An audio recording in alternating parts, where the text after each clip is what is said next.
So guys, andun tayo ngayon ng first stop.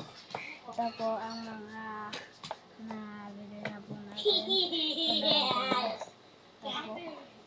Isusurbil po natin ang bago natin.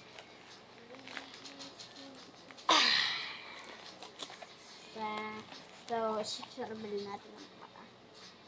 Ayan po ang paa niya. Parang nasa ganito yan po. Ang wala po tayo. Yan, tingnan po. Gas po.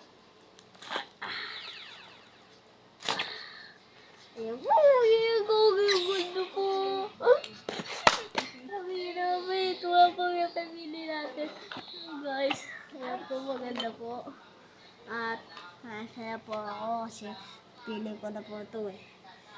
Kaya, lalagay natin siya dito sa papel para may design na po tayo. Hane?